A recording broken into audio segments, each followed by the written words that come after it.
नाज़रीन, आज हम आपको बताने जा रहे हैं कि पूरी दुनिया में ईसाई और मुस्लिम दो ऐसे धर्म हैं जो लगभग हर देश में ही मिल जाते हैं।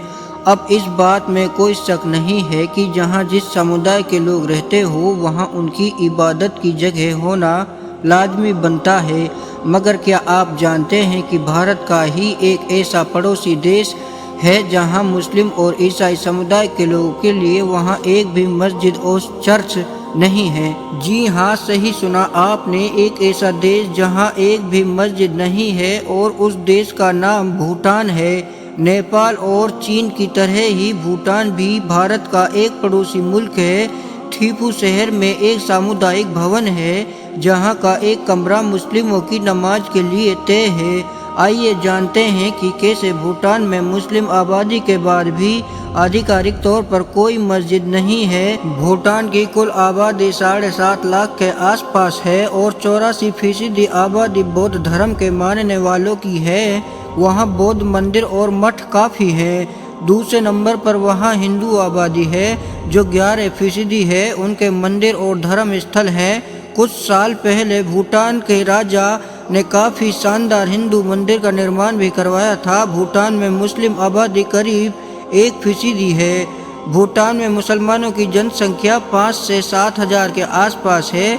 लंबे समय से वहां पर मुसलमान मस्जिद बनाने की मांग करते रहते हैं, लेकिन आधिकारिक तौर पर वहां कोई मस्जिद नहीं बनाई गई है। सरकार ने इसकी अनुमति भी नहीं दी है। इसी के साथ बताते चले कि भूटान का संविधान इस्लाम मजहब को मान्यता भी नहीं देता है। सिर्फ मुस्लिम समुदाय ही नहीं बल्कि ईसाई धर्म भी वहां लंबे समय से है, लेकिन भूटान सरकार ने उन्हें कभी भी चर्च बनाने की अनुमति नहीं दी है।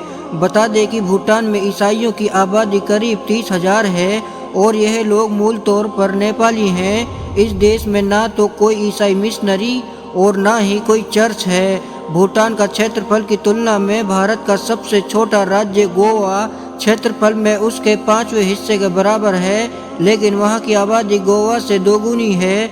भारत में केरल एक ऐसा राज्य है जो 38,863 वर्ग किलोमीटर क्षेत्रफल के साथ भूटान के बराबर है। और भी ऐसे देश हैं जहाँ पर मुस्लिम है पर मस्जिद नहीं है। यह है दुनिया के वह दो देश जो किसी की नहीं सुनते हैं। दुनिया भर में मुस्लिमों की कुल जनसंख्या करीब 190 करोड़ है। इतनी बड़ी आबादी के साथ इस्लाम विश्व का दूसरा सबसे बड़ा धर्म है।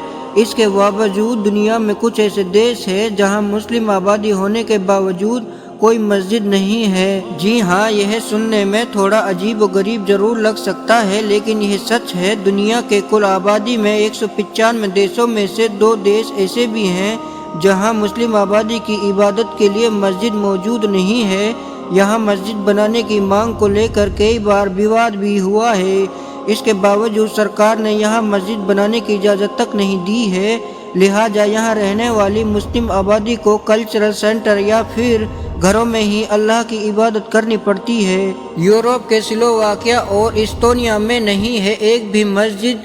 जिन 2 देशों में एक भी मस्जिद नहीं है उनमें स्लोवाकिया और इस्टोनिया के नाम भी शामिल हैं। आपको बता दें कि दुनिया के सबसे खुशहाल देशों में इन दोनों देशों के नाम भी शामिल हैं। यह दोनों ही देश नए हैं और यह यूरोपियन यूनियन के साथ भी हाल फिलहाल में ही जुड़े हैं। स्लोवाकिया और इस्टोनिया में कोई भी मस्जिद न होने की एक बड़ी वजह है वहाँ की मुस्लिम आबादी है। इन दोनों ही देशों में मुस्लिमों की जनसंख्या काफ़ी कम है। साल 2011 की जनगणना के मुताबिक स्लोवाकिया में मुस्लिमों की कुल जनसंख्या महज 2% है। वहीं दूसरी ओर साल 2011 की जनगणना के मुताबिक इस्टोनिया में मुस्लिमों की कुल जनसंख्या महज 1508 थी, जो देश की कुल जनसंख्या का सिर्फ 14% हिस्सा था।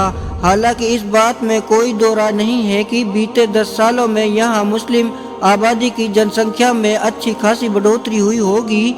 इसके बावजूद यहाँ अभी तक कोई मस्जिद नहीं बनाई गई है। रिपोर्ट के मुताबिक माने तो स्लोवाकिया में मस्जिद की मांग को लेकर तमाम विवाद हुए हैं, पर साल 2010 में स्लोवाकिया में रहने वाले मुस्लिमों ने देश की राजधानी ब्रातिस्लावा में मस्जिद बनाने की मांग की थी। हालांकि तत्कालीन सरकार ने मुस्लिमों की इस मांग को ठुकरा दिया था। साल 2010 के बाद भी कई बार मस्जिद बनाने की इजाज़त मांगी गई थी, लेकिन सरकार ने इसे लेकर मंजूरी नहीं दी है। साल 2015 में आए यूरोपीय शरणार्थी संकट के दौरान भी स्लोवाकिया ने करीब 200 ईसाइयों को शरण दी थी, लेकिन उन्होंने मुस्लिम रिफ्यूजियों को अपने देश में शरण देने से साफ इनकार कर दिया था। स्लोवाकिया के इस फैसले की चौतरफा आलोचना भी हुई, लेकिन सरकार ने अपने इस फैसले पर सफाई भी दी थी। सरकार का कहना था कि उनके देश में मुस्लिम आबादी के लिए कोई मस्जिद नहीं है। ऐसे में यदि वह मुस्लिम शरणार्थियों को शरण देते हैं तो कुछ समय बाद स्लोवाकिया में मस्जिद की मांग को लेकर कई तरह की समस्याएं उत्पन्न हो सकती थी। स्लोवाकिया की सरकार द्वारा दी गई इस सफाई के बाद भी यूरोपियन यूनियन ने उनकी आलोचना की थी। दोस्तों, वीडियो पसंद आने पर चैनल को सब्सक्राइब जरूर कर लेना ताकि इस तरह की नॉलेजेबल वीडियोस की नोटिफिकेशन आपको बर वक्त मिलती रहे। दोस्तों, मेरी आपसे बानिवेदन गुजारिश है कि आप लोग मेरा वीडियो देख तो रहे हो, पर मेरे चैनल को सब्सक्राइब नहीं किया जा रहा है, क्योंकि मेरा नया चैनल है। इसको लाजमन सब्सक्राइब जरूर कर लें ताकि नए चैनल को मोटिवेशन मिल जाए। शुक्रिया।